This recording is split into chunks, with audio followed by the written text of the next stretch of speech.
நித்திய ஜீவனையும் சமாதானத்தின் வாழ்வையும் தருகிற நமது ஆண்டவராகிய இயேசு கிறிஸ்துவின் நாமத்திலே நான் உங்களை வாழ்த்துகிறேன். இந்த வருஷத்திலே இயேசு கிறிஸ்துவின் அடிச்சுவடுகள் என்ற தலைப்பிலே பார்த்து கொண்டு வருகிறோம். கடந்த வருஷத்திலே குடும்பத்தில் கிறிஸ்தவம் என்ற தலைப்பிலே நாம் பார்த்தோம். அநேக தலைப்புகளிலே செய்திகளை நாம் அறிந்து கொண்டோம். அநேகருக்கு அது பிரயோஜனமாக இருந்தது. இன்னும் ஒவ்வொருவரும் அதை பயன்படுத்துகிறீர்கள். அதை என்னிடத்தில் பகிர்ந்து கொள்ளும் பொழுது நிச்சயமாக தேவனுடைய அன்பு நம்மிடத்திலே எவ்வளவாய் அபரிதமாக இருக்கிறது என்பதை நினைத்து நான் அவரை ஸ்தோத்தரிக்கிறேன். இந்த வருஷத்திலே நாம் இந்த புதிய தலைப்பை எடுத்திருக்கிறோம். கருப்பொருள் இயேசு கிறிஸ்துவின் அடிச்சுவடுகள். அதாவது இயேசு கிறிஸ்து இந்த உலகத்திலே வாழ்ந்த காலங்கள், அந்த உபதேசித்த காலங்கள் 3.5 வருடங்களிலே என்ன தலைப்புகளிலெல்லாம் அவர் உபதேசித்தாரோ அந்த தலைப்புகளை எடுத்து நாம் செய்தியாக பார்த்து வருகிறோம். இதுவரை 3 தலைப்புகளை பார்த்திருக்கிறோம். இன்று 4வது தலைப்பு பரிபூரண ஜீவன் என்ற தலைப்பு. அதற்கு ஆதாரமாக நான் எடுத்திருக்கிற வசனம் யோவான் 10வது அதிகாரம் 10வது வசனம். திருடன் திருடவும் கொல்லவும் அழிக்கவும் வருகிறானே அன்றி வேறொன்றுக்கும் வரான். நானோ அவைகளுக்கு ஜீவன் உண்டாயிருக்கவும் அது பரிபூரணப்படவும் வந்தேன் என்று அவர் சொல்லுகிறார். இயேசு கிறிஸ்து வந்ததன் நோக்கம் என்ன அப்படின்னா, நமக்கு பூரண ஜீவன் என்று சொல்வதை காட்டிலும் பரிபூரணமான ஜீவனை கொடுப்பதற்காக இயேசு கிறிஸ்து வந்திருக்கிறார். இப்போ இயேசு கிறிஸ்துவனிடத்தில் நாம் வரும்பொழுது நம்முடைய வாழ்வு பரிபூரணம் அடைகிறது என்று நாம் பார்க்கிறோம். பரிபூரணம், பரிசுத்தம் அப்படின்னா அதனுடைய அர்த்தம் என்னன்னா டோட்டாலிட்டி, கம்ப்ளீட், முழுமையே காட்டிலும் டோட்டல் கம்ப்ளீட்டட்னஸ் அப்படின்னு சொல்ல முடியும். பரிபூரணம், முழுவதும், எல்லா காலங்களிலும் கம்ப்ளீட்டடாக தேவன் நமக்கு கொடுத்திருக்கிற அந்த நன்மை என்ன என்று சொன்னால், இயேசு கிறிஸ்து இந்த உலகத்திற்கு வந்ததன் நோக்கம் நமக்கு பூரணம் மாத்திரமல்ல பரிபூரண ஜீவனை கொடுத்திருக்கிறார் என்பதை அவர் சொல்றார். என்ன பண்றார் பாருங்க, நானும் அவைகளுக்கு ஜீவன் உண்டாயிருக்கவும் அது பரிபூரணப்படவும் வந்தேன் என்று சொல்கிறார். எப்படி என்பதை இந்த நாளில் நம்ம பார்க்கலாம். பரிபூரணத்தினுடைய நோக்கம் என்ன, இதை எப்படி நாம் பெற்றுக்கொள்வது அந்த குறித்து இந்த நாளில் நாம் தெளிவாக பார்க்க இருக்கிறோம். இயேசு கிறிஸ்துவினால் நமக்கு என்ன பலன்? நம்முடைய வாழ்விலே அநேகரை நம்ம பார்க்கிறோம். நம்ம கம்பெனிக்கு போகிறோம் அப்படின்னா நம்முடைய முதலாளியை பார்க்குறோம், எஜமானர்கள், நம்முடைய மேனேஜர்ஸை பார்க்கிறோம். ஏதாவது ஒரு நபரை நம்முடைய வாழ்விலே நாம் சந்திக்கிறோம், தினமும் சந்தித்து கொண்டே தான் இருக்கிறோம். ஒரு விஷயத்தை நீங்கள் கவனிக்கும் பொழுது புரிந்து கொள்ள வேண்டியது என்ன என்று சொன்னால், யாரை நீங்கள் பார்த்தாலும் அவர்களுக்கு இந்த உலகத்திலே தேவை உண்டு. ஏதாவது ஒரு தேவை இருக்கும். தேவை இல்லாமல் யாருமே கிடையாது. வேலைக்கு போகிறாங்க. எதற்கு வேலைக்கு போகிறாங்க? சம்பாதிக்கணும். எதுக்கு சம்பாதிக்கிறாங்க? வீட்டுக்கு சேமித்து வைக்கணும். எதுக்கு வீட்டுக்கு சேமித்து வைக்கணும்? நம்முடைய பிற்கால வாழ்க்கைக்கு, நம்முடைய தலைமுறைகளுக்கு, நம்முடைய பிள்ளைகளுக்கு, அவர்களுக்கு வேண்டிய செலவுகளுக்கு, இப்படி ஏதாவது ஒரு தேவைகள் இருந்து கொண்டே தான் இருக்கிறது. இப்போ யாரை நீங்கள் பார்த்தாலும் அவர்களுக்கு ஒரு தேவை உண்டு. அந்த தேவையை அவர்கள் பூர்த்தி செய்வதற்கு உங்களையும் பயன்படுத்துவார்கள், சூழலையும் பயன்படுத்துவார்கள். நீங்கள் வேலைக்கு போகிறீங்க, நான் வேலைக்கு போகிறேன். நீங்கள் ஊழியம் பார்க்கிறீர்கள், நான் ஊழியம் பார்த்து கொண்டிருக்கிறேன். எல்லாருக்கும் எல்லாம் ஒரு அடிப்படை தேவை உண்டு. தேவை இல்லாமல் எந்த மனுஷனும் இல்லை. அப்போ உங்களை பார்க்கிற ஒரு ஜனம் எப்படி ஆகிலும் அவரிடத்தில் ஒரு தேவையை அவர் உள்ளம் வைத்திருக்கிறது என்பதை புரிந்து கொள்ள வேண்டும். ஆனால் இயேசு கிறிஸ்து இந்த உலகத்திலே வந்தது அவர் எதையோ நம்மிடத்தில் வாங்கி கொள்வதற்காக அவர் வரவே இல்லை. உங்களுடைய தலைமுடியையோ, உங்களுடைய இரத்தத்தையோ, உங்களுடைய நகத்தையோ, உங்களுடைய கையில் விரல்களையோ, நீங்கள் கொடுக்கக்கூடிய பலிகளையோ, படைக்கிற சாராயங்களையோ, பூ பழம் அப்படின்னு சொல்லி எதுவுமே வாங்குறதுக்கு அவர் வரல. அதை நாம் புரிந்து கொள்ள வேண்டும். இயேசு கிறிஸ்து இந்த உலகத்திற்கு வந்தது நம்முடைய கரங்களிலிருந்து ஏதாயிலும் பெற்றுக்கொள்வதற்காக அவர் வரவில்லை. மாறாக அவர் தன்னை கொடுப்பதற்காக வந்தார். அதான் அந்த வித்தியாசம். 1 பேதுரு 5ஆம் அதிகாரம் 8வது வசனத்தை நான் வாசிக்கிறேன். 1 பேதுரு 5ஆம் அதிகாரம் 8வது வசனம். தெளிந்த புத்தி உள்ளவர்களாயிருங்கள், விழித்திருங்கள். ஏனெனில் உங்கள் எதிராளியாகிய பிசாசானவன் கெர்ச்சிக்கிற சிங்கம் போல எவனை விழுங்கலாமோ என்று வகை தேடி சுற்றித் திரிகிறான். பிசாசனுடைய நோக்கம் என்ன அப்படின்னா, எப்படியாவது உங்கள்கிட்ட இருந்து எதையாவது வாங்கிடணும், எப்படியாவது உங்களை முழுங்கிடணும். எதையாவது வாங்கிட்டு போயிடுறதில்ல, முழுங்கிடணும், விழுங்கி விடலாம் என்று சுற்றித் திரிகிறான் கெர்ச்சிக்கிற சிங்கம் போல.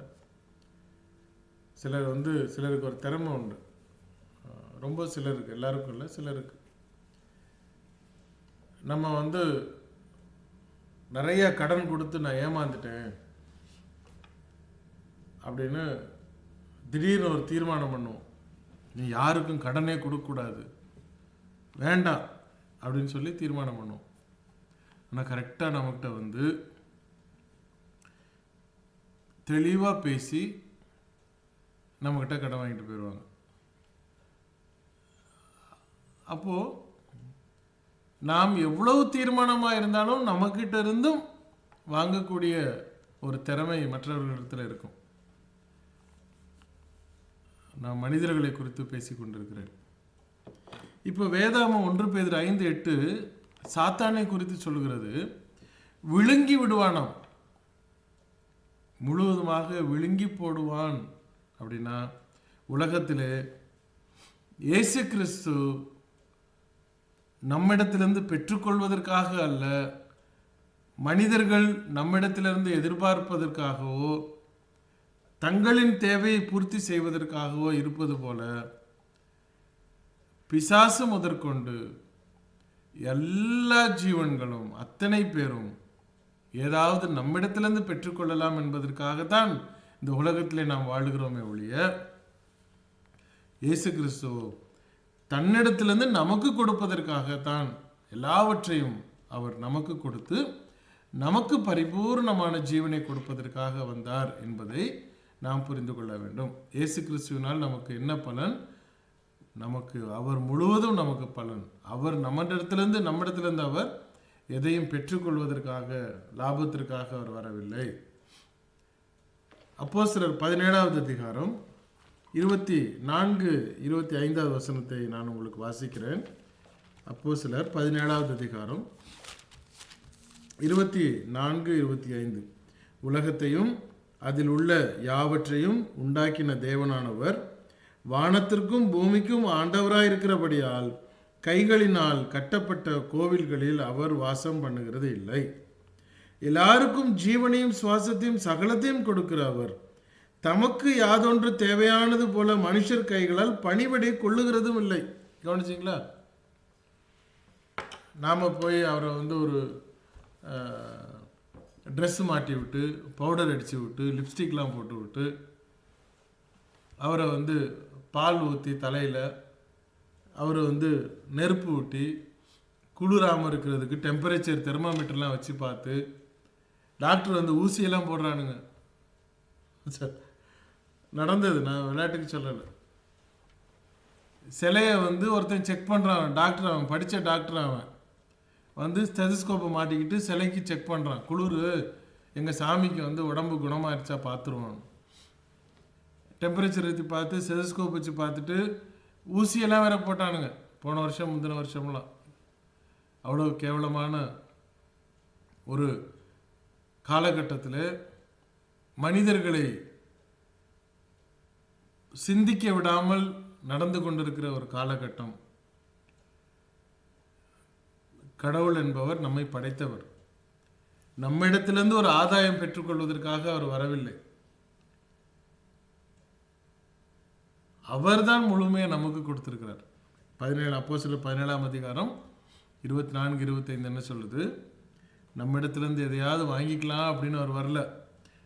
தலையெல்லாம் எனக்கு ஷேவ் பண்ணி மொட்டை அடித்து எனக்கு முடியெல்லாம் கொடுத்துரு, நீ ஒரு கோழி விட்டு எனக்கு 2 சாராய பாட்டில் கொண்டு வா, எனக்கு படையல் கொண்டு வா, எனக்கு எரும மாடை வெட்டி விடு, எனக்கு அதை பண்ணு இதை பண்ணு, நான் ஓடி போயிடுவேன், நீ இதை செஞ்சினா நான் வாழ்க்கையில் உனக்கு நான் நன்மை செய்கிறேன் அப்படின்னு கடவுள் கேட்க மாட்டார்.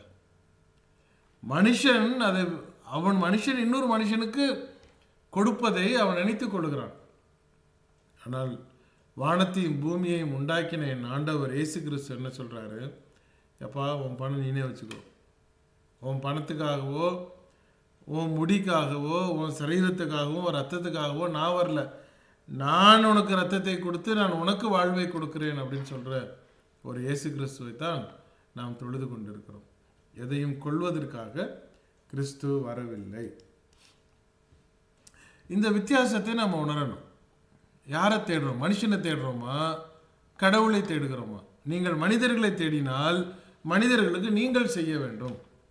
ஆனால் கடவுளை தேடினீர்கள் என்றால் உலகத்தையும் வானத்தையும் பூமியையும் சகலவற்றையும் சிருஷ்டித்தவர், நீங்கள் எதுவும் கொடுக்க வேண்டாம். அவர் கொடுக்கிறதை நாம் கேட்டு ஒழுங்காக அதை கடைபிடித்தால் நமக்கு ஜீவன் மாத்திரமல்ல, பூரணமான ஜீவன் மாத்திரமல்ல, பரிபூர்ணமான ஜீவன் நமக்கு அவர் தருகிறவர்.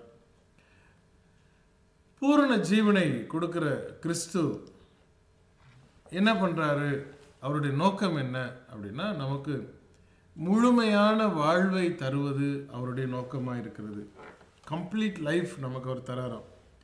சங்கீதம் 65:11 நான் ஒரு வசனத்தை வாசிக்கிறேன். சங்கீதம் 65:11, வருஷத்தை உம்முடைய நன்மையால் முடிசூட்டுகிறீர், உமது பாதைகள் நெய்யாய் பொழிகிறது. வருஷத்தை உம்முடைய நன்மைகளால் முடிசூட்டுகிறீர். ஒரு வருஷம், ஒவ்வொரு நாளும் ஒவ்வொரு நொடியும் அவருடைய நன்மையினாலே முடிசூட்டுறாருன்னா அவரை செலக்ட் பண்ணுறார். He is anointing, he is appointing, he is dedicating. முடிசூட்டுகிறார், அதிகாரத்தை கொடுத்துக்கிறார், நன்மையினாலே நிரப்பி வைக்கிறார். உமது பாதைகள் நெய்யாய் பொழிகிறது. நெய் அப்படின்னா நெய்யாய் பொழின்னா ஃபில்டு வித் ஃபேட் அப்படின்னு பார்க்குறோம். ஃபில்டு வித் ஃபேட்னா நெய்யாய் பொழிகிறது, கொழுத்து வச்சிருக்கிறாராம். அதை பார்க்கும் பொழுது ஒரு சந்தோஷத்தை கொடுக்கக்கூடிய அளவுக்கு, வறண்ட இடம் அல்ல, காய்ந்து போனதல்ல, ஒன்று கொண்டு உரசி கொண்டு சிராய்ப்பை ஏற்படுத்துகிறதல்ல, ஃபேட் ஃபில்டு பொசிஷன். நெய், அந்த நெய்யாய் பொழிகிறது. சுகமான ஒரு வாழ்வை தேவன் கொடுக்கிறார் என்று சங்கீதம் 65:11 சொல்றது. நிறைவான வாழ்வு அப்படின்னா என்ன? நிறைய பணம் இருக்கு, நான் சந்தோஷமா இருக்கிறேன். பணம் நிறைய இருந்தால் சந்தோஷமா இருக்குமான்னு இல்லை. பணம் கூட கூட கவலைகள் கூடும், பணம் கூட கூட வியாதிகள் கூடும், பணம் கூட கூட சமாதானம் குறையும். அப்போ பணமே வேண்டாம்னு சொல்கிறேன்னா கிடையாது. பணம் மாத்திரமல்ல வாழ்வு, பணம் மாத்திரமல்ல கஷ்டம், ஒரு சமாதானம். நிறைவான வாழ்வு என்பது வேறு, பணக்கார வாழ்வு என்பது வேறு. நாம் பேசிக்கொண்டிருப்பது நிறைவான வாழ்வை தேவன் தருகிறார். அதிலே மகிழ்ச்சி இருக்கிறது, அமைதி இருக்கிறது, மன நிறைவு இருக்கிறது.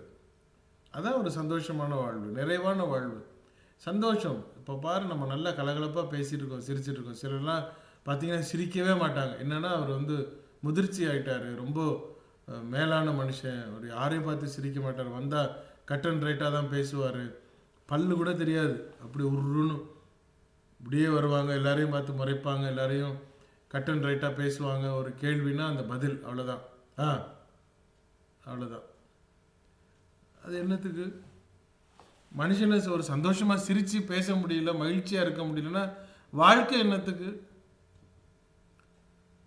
ஒருத்தர் பார்க்கும் பொழுது இவருக்கு மரியாதை அப்போ தான் அவங்க கொடுப்பாங்க அப்படின்னு சொல்லி இவர் கர்றன்னு உட்கார்ந்துருப்பார்.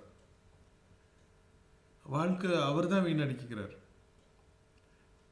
பைபிள் சொல்லுகிறது நிறைவான வாழ்வு என்பது அது மகிழ்ச்சி இருக்கணும், அமைதியான ஒரு வாழ்வு, மன நிறைவான ஒரு வாழ்வு.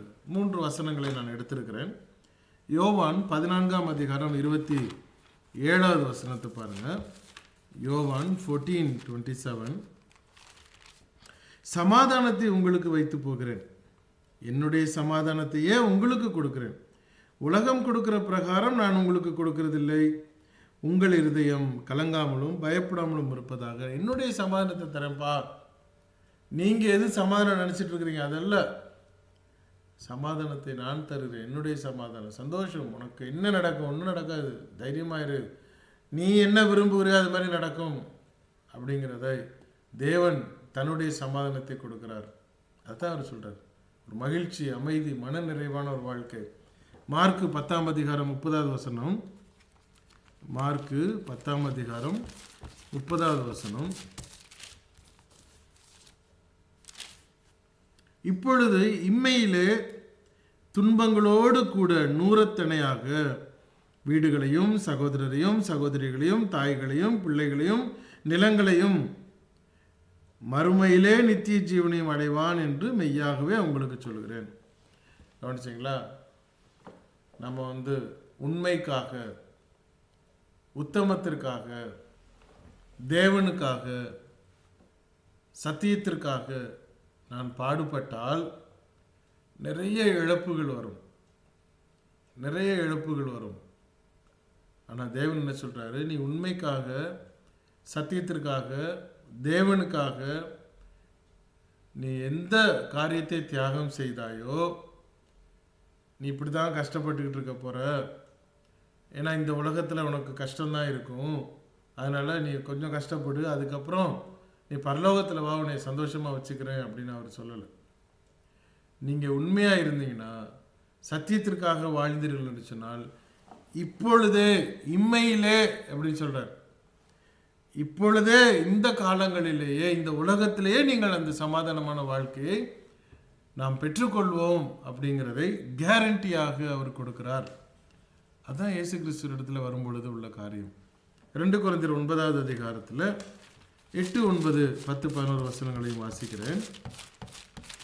2 கொரிந்தியர் 9ஆம் அதிகாரம் 8ஆம் வசனத்திலிருந்து, மேலும் நீங்கள் எல்லாவற்றிலும் எப்பொழுதும் சம்பூர்ணம் உடையவர்களாயும் சகலவித நற்கிரியைகளிலும் பெருகுகிறவர்களாய் இருக்கும்படியாக தேவன் உங்களிடத்தில் சகலவித கிருபையையும் பெருகச் செய்ய வல்லவராயிருக்கிறார். கவனிச்சு, எல்லாவற்றிலும் சந்தோஷத்தை கொடுக்கக்கூடிய தேவனைத்தான் நாம் தொழுது கொண்டிருக்கிறோம்.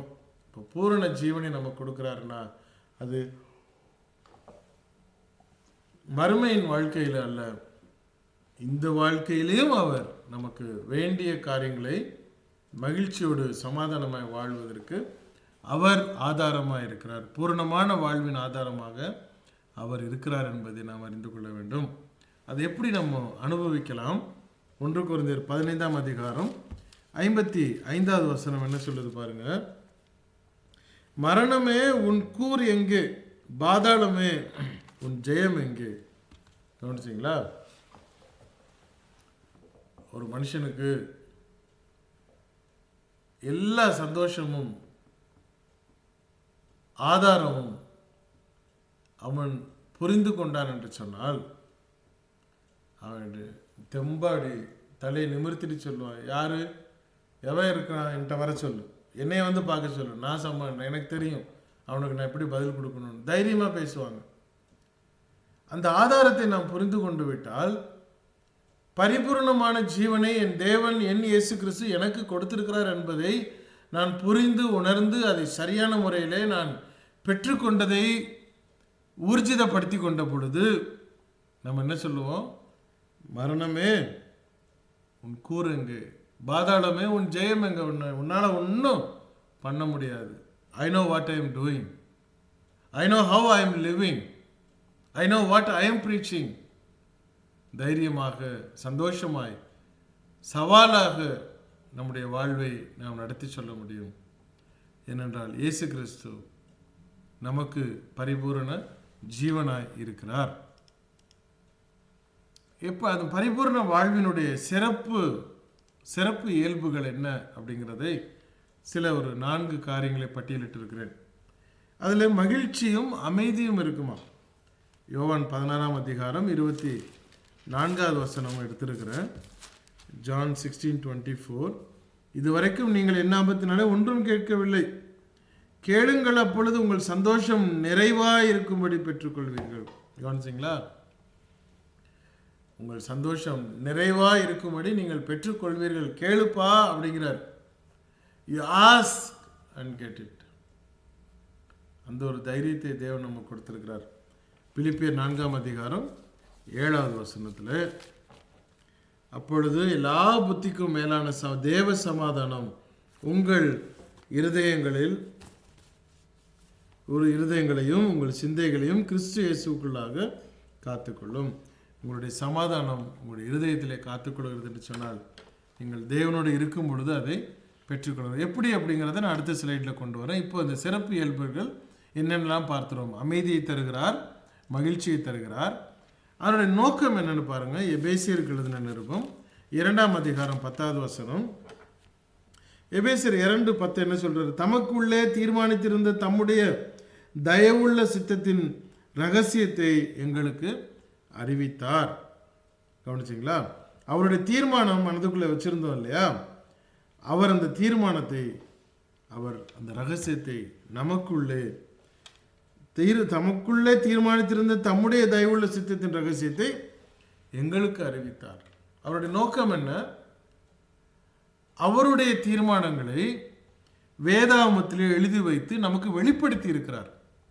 நீங்கள் போய் ஒருத்தட்ட போய் கேளுங்களேன், இப்போ சாமடியாக உட்காந்துருப்பார். என்ன? ஒன்றும் இல்லை.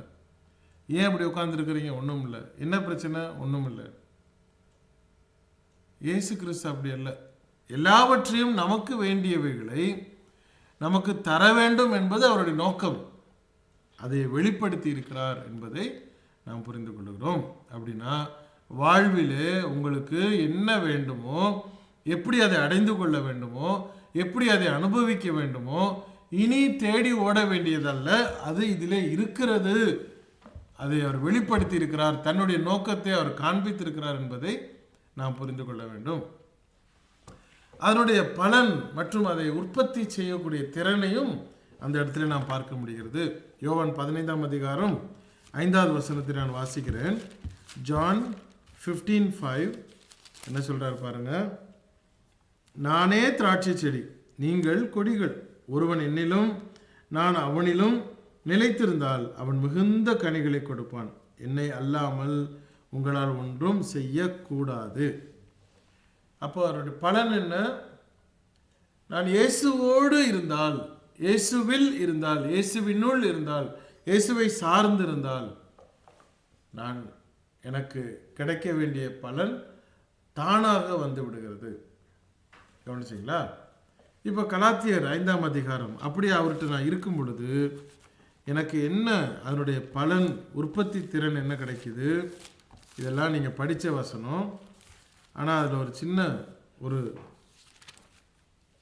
பெஸ்ட், சின்னதில் ஒரு பெஸ்ட் ஒரு காரியத்தை நான் உங்களுக்கு, இதுவரை நீங்கள் புரிந்திருக்காத ஒரு காரியத்தை, ஒருவேளை கேட்டிராத ஒரு காரியத்தை உங்களுக்கு நான் இப்பொழுது சொல்கிறேன்.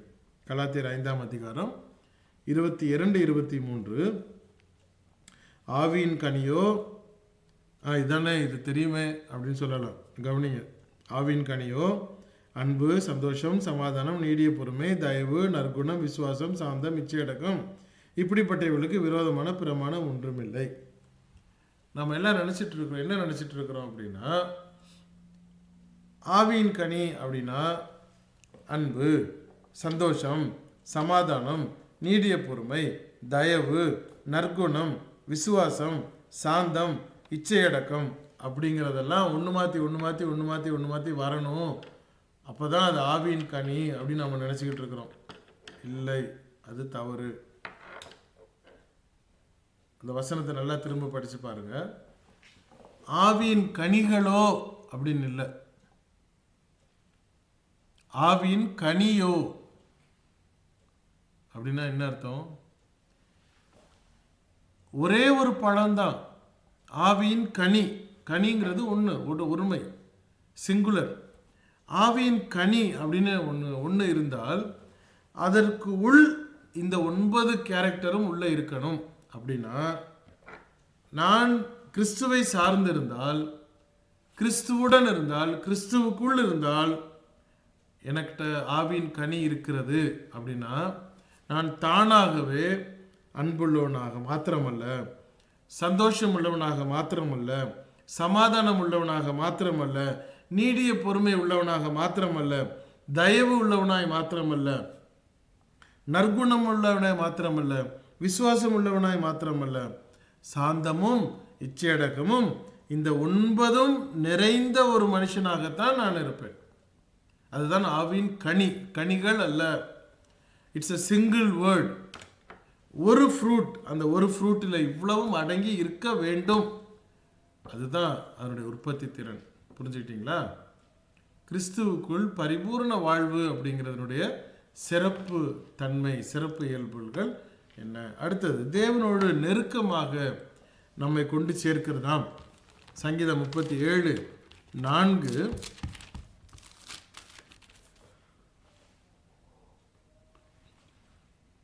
கர்த்தரிடத்தில் மன மகிழ்ச்சியாயிரு, அவர் உன் இருதயத்தின் வேண்டுதல்களை உனக்கு அருளி செய்வார். கர்த்தரிடத்தில் நீ மன மகிழ்ச்சியை நெருக்கமாக இரு, அவர் உனக்கு உன்னுடைய இருதயத்தின் வேண்டுதல்களை நிச்சயமாக வாய்க்க செய்கிறார். அப்போது பரிபூர்ணமான ஜீவனை தேவன் தருகிறார். சரி, இவ்வளவு அதனுடைய வகைகள், அதனுடைய பலன் எல்லாம் பார்த்தோம். எப்படி அதை பெற்றுக்கொள்வது, அது சொல்ல வேண்டிய கடமை இருக்கு இல்லையா? எப்படி அதை பெற்றுக்கொள்வது, பூரண வாழ்க்கையை பெற்றுக்கொள்வது எப்படி, பரிபூர்ண வாழ்வை நாம் பெற்றுக்கொள்வது எப்படி? இயேசுவை நமது மெய்ப்பராக நாம் முதலாவது பின்பற்ற வேண்டும். நம்ம பல நேரங்களில் நமக்கு அது ரொம்ப கசப்பாக இருக்கு. இயேசு தெரியுமா? தெரியும், அவரை நாங்கள் நம்புகிறோம், அவரும் எங்களுக்கு கடவுள் தான். எங்கள் வீட்டில் வந்து பாருங்கள், நாங்கள் எல்லாரையும் வச்சுருப்போம், அதில் இயேசுவும் இருக்கும், அவர் படமும் நாங்கள் வச்சுருப்போம். அது இல்லை. இயேசுவை யாரும் ஃபோட்டோ எடுத்ததில்லை. நீங்கள் இயேசு என்று நினைத்து எந்த படத்தை உங்களுடைய பாக்கெட்லேயோ, உங்கள் புத்தகத்திலேயோ, வீட்டிலேயோ, செவருலேயோ தொங்க வச்சுருக்கிறீங்களோ அது இயேசு அல்ல. அது கற்பனையாக ஒரு மனிதன் வரைந்த ஒரு படம். அதற்கும் வேதாமத்திலே பார்க்கிற இயேசு கிறிஸ்துவுக்கும் சம்பந்தம் இல்லை. அது விக்கிரகம். அதை எடுத்து நீங்கள் கையெடுத்து கும்பிட்டீர்கள் என்றால் பரலோகத்திற்கு உள்ளே போக முடியாது என்று வேதாமம் தெளிவாய் சொல்லுகிறது. கொஞ்சம் கஷ்டமாக இருக்குல்ல? அதுதான், நான் பரிபூர்ண வாழ்க்கையை பெற்றுக்கொள்ள வேண்டும் என்று சொன்னால் இயேசு சொல்லுவதற்கு, இயேசு கிறிஸ்து சொல்வதற்கு நான் கீழ்ப்படிய வேண்டும். அவரை நான் மெய்ப்பராக நான் பெற்றுக்கொண்டால் அவர் சொல்வதெல்லாம் நான் கீழ்ப்படிய வேண்டும். மெய்ப்பனுக்கும் ஆடுகளுக்கும் உள்ள பந்தத்தை பைபிளில் நிறைய நம்ம படிச்சிருப்போம், ஊர்லேயே நம்ம பார்த்துருப்போம். 2 வகையான ஆடுகள் உண்டு, செம்மறி ஆடு, வெள்ளாடு. வெள்ளாடுன்னு சொன்னாலும் ஆனால் கருப்பாக தான் இருக்கும், நம்ம அதை வெள்ளாடுன்னு தான் சொல்லுவோம். செம்மறி ஆடுக்கும் வெள்ளாடும் நம்ம கவனிச்சிருக்கிறோம். வெள்ளாடு ஒரு 10 ஆடு மேய்ச்சிக்கிட்டு போகிறாங்கன்னு வைங்களேன், ஒரு 20 ஆடு வச்சுக்கணும். 20 ஆடை மேய்ச்சிட்டு போகிறாங்கன்னா ஒரு ஆள் போக மாட்டான். நல்லா கவனிச்சு பாருங்கள். வெள்ளாடுகளை, கூடுதலான வெள்ளாடுகளை மேய்ப்பதற்கு ஒரு ஆள் போக மாட்டார்கள். குறைந்தது 2-3 பேர் போவாங்க. 2 நாய் வேற பின்னாடி போகும். ஏன்னா இது பேச்சை கேட்காது. ஒன்று இந்த பக்கம் ஓடும், இந்த பக்கம் பச்சையை பார்த்து இந்த பக்கம் ஓடும், இந்த பக்கம் யாராவது சவுண்டு கேட்டால் அப்படியே ஃப்ராக் பார்த்துக்கிட்டு நிற்கும். இவன் இங்கேருந்து வரட்டே போ போ அப்படின்னு வரட்டணும், உடனே ஓடும். வெள்ளாடை வந்து பின்னாடி இருந்து வரட்டிட்டு போவாங்க. சைடில் இருந்து 2 பேர், பின்னாடி இருந்து ஒருத்தர் விரட்டிக்கிட்டே போவான். அப்படி அது வெள்ளாடு. ஏன்னா அது வந்து சொல்கிற பேச்சு கேட்காது, தான் இஷ்டத்துக்கு எப்படினாலும் போகும். செம்மறி ஆடு எப்படி இருக்கும் பார்த்தீங்கன்னா, 100 ஆடுகளாக இருந்தாலும் ஒருத்தன் பின்னாடி போக மாட்டான், முன்னாடி போவான். ஃப்ரண்ட்டில் தான் போவான், அவனுக்கு பின்னாடி எல்லா ஆடுகளும் போகும். அப்படியே சந்தை கடையில் போய் நீங்கள் சந்தைக்கு வியாபாரிகள் வர்றதை பார்த்தீங்கன்னா தெரியும். சாரசாரையாக போய்கிட்டு இருக்கும் ஆடு, யாருமே இருக்க மாட்டாங்க. முன்னாடி ஒரு ஆடு போகுது, நான் அந்த ஆடை பார்த்து நான் போகிறேன் அப்படின்னு பின்னாடி உள்ள ஆடு போய்கிட்டே இருக்கும். ஏன் அப்படின்னா அது மெய்ப்பனை பின்பற்றுகிறது, மெய்ப்பன் சொல்வதை கேட்குது, அப்படியே நடக்குது. நீங்களும் நானும் இயேசு கிறிஸ்து என்ன சொன்னாலும் அதை அப்படியே செய்யணும். மரியாள் என்ன சொன்னாங்க?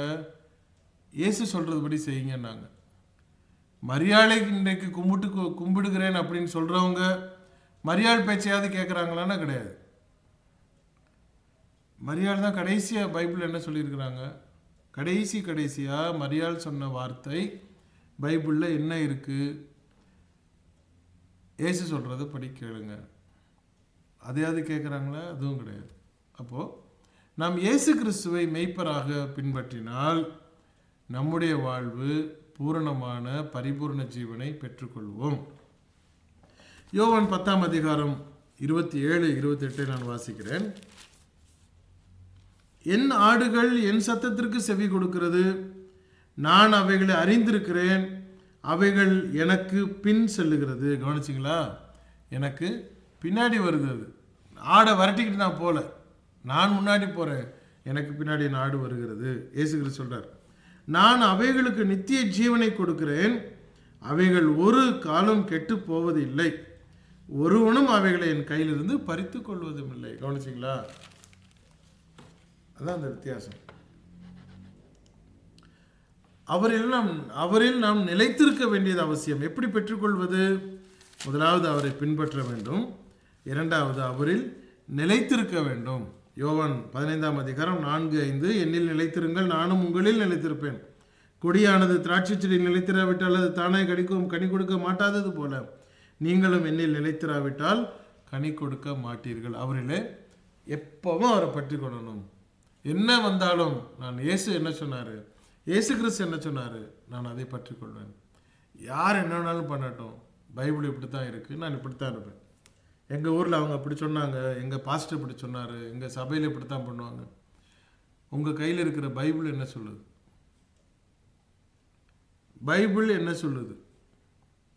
உங்கள் கையில் உங்கள் மொழியில் எழுதியிருக்கிற பைபிள் என்ன சொல்லுது? அதை பாருங்கள். அதை பார்த்து நீங்கள் நடக்கிற முறையும் எழுதியிருக்கிற முறைமையும் மாறி இருந்ததுன்னா பைபிளில் இருக்கிறது மாதிரி மாற்றிக்கோங்க. அந்த வித்தியாசத்தை நாம் வாழ்க்கையிலே கொண்டு வருவதற்கு முயற்சிக்க வேண்டும். அப்படி முயற்சித்தால் பரிபூர்ணமான ஜீவனை சமாதானமாய் நாம் வாழ முடியும். இயேசு கிறிஸ்து ஏற்படுத்தி கொடுத்த நன்மையையும் அவருடைய தீர்மானங்களிலேயும் என்னென்ன ஏற்பாடுகள் எல்லாம் அவர் நமக்கு செய்து வைத்திருக்கிறாரோ அதன் மேலே நான் நம்பிக்கை வைக்க வேண்டும். சங்கீதம் 37ஆம் அதிகாரம் 3, 4, 5 வசனங்களிலே நாம் பார்க்க முடியும். இயேசு கிறிஸ்து தேவன் நமக்கு ஏற்படுத்தி கொடுத்த தீர்மானங்கள், தேவன் நமக்கு வைத்திருக்கிற காரியங்கள்,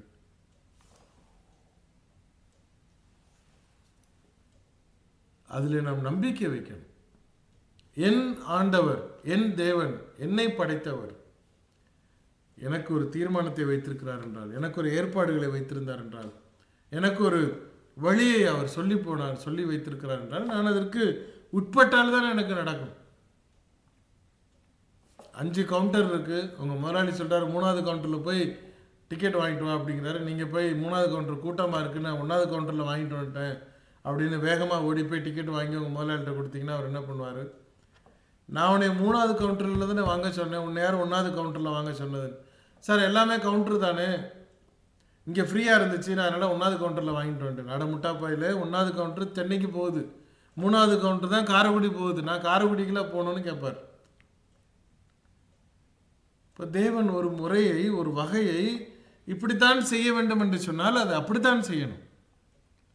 எனக்கு வசதிக்கு ஏற்பார் போல நான் கிடைத்ததை லாபமாக நினைத்து நானும் டிக்கெட் வாங்கிட்டேன் அப்படின்னு நீங்கள் நினச்சி எதையாவது செய்து கொண்டிருந்தால் அது செல்லுபடி ஆகாது. போகிற ஊரை விட்டுட்டு வேற ஊருக்கு கொண்டு போய் உங்களை விட்டுரும்.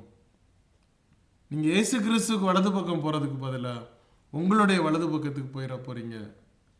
அதனால் முறைமையின்படி அப்படியே கீழ்ப்படிய வேண்டியது அவசியம். என்னுடைய செய்தியை என்னுடைய கேள்வி பதில் குழுவில் அநேகர் இருக்கிறீர்கள். அதன் மூலமாகத்தான் இந்த செய்தியை பார்த்து கொண்டிருக்கிறீர்கள், கேட்டுக்கொண்டிருக்கிறீர்கள். எத்தனையோ காரியங்களிலே நான் உங்களுக்கு வலியுறுத்தி கொண்டிருக்கிறேன்.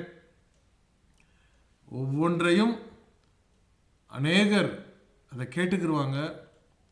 ஆமாம் பிரதர் இப்படி தான் இருக்குது அப்படின்வாங்க. ஆனால் அவங்க இன்னமும் பழைய முறைமையில் தான் வாழ்ந்துக்கிட்டு இருப்பாங்க. மாறுறதுக்கு அவங்களுக்கு மனசு இல்லை. ஆமாம் நீங்கள் சொல்கிற கரெக்டு தான் அப்படின்வாங்க. ஆனால் மாற மாட்டாங்க. ஏன் அப்படின்னா எங்கள் ஹஸ்பண்ட் அங்கே போகிறாரு, எங்கள் மனைவி அங்கே போகிறாங்க, எங்கள் குடும்பம் அங்கே போகிறாங்க, அவங்க ரொம்ப நல்லவங்க பார்த்துக்கிடுங்க, அவங்களால எங்களுக்கு எவ்வளோ பெனிஃபிட் தெரியுமா, அவங்களால அவங்கள நாங்கள் மாற முடியாது. சுய ஆதாயத்துக்காக நீங்கள் இருந்தீங்கன்னா சுய ஆதாயத்தோடு நீங்கள் இருக்க வேண்டியதுதான். தேவனிடத்துலேருந்து உங்களுக்கு நன்மை வரணும்னா தேவனுடைய கட்டளையின்படி நாம் வாழ வேண்டியது அவசியம். கடைசியாக அவருடைய வார்த்தைக்கும் அவருடைய கட்டளைக்கும் அவர் என்ன நமக்கு சொன்னாரோ அதன்படி நாம் வாழ வேண்டியது அவசியம். கலாத்தியர் 5ஆம் அதிகாரம் 16 இருந்து நான் அது முழுசாக நான் வாசிக்கலை. 16 16 இருந்து 25 முடிய நீங்கள் அதை பார்க்க முடியும். பின்னும் நான் சொல்லுகிறது என்னவென்றால், ஆவிக்கு ஏற்றபடி நடந்து கொள்ளுங்கள், அப்பொழுது மாம்ச இச்சையை நிறைவேற்றாதிருப்பீர்கள். கவனிச்சிங்களா? அப்படி நாம் இருந்தால் பரிபூர்ணமான அந்த வாழ்வை தேவனிடத்திலிருந்து இந்த உலகத்திலே நாம் சந்தோஷமாய் வாழ முடியும். தேவன் தாமே இந்த வார்த்தைகளை ஆசீர்வதிப்பாராக. அடுத்த வாரம் மீண்டும் ஒரு புதிய தலைப்பில் நான் இயேசு கிறிஸ்துவினுடைய ஒரு போதனையோடு உங்களை சந்திக்கிறேன். தேவன் நம்மை தொடர்ந்து வழிநடத்துவாராக. ஆமென்.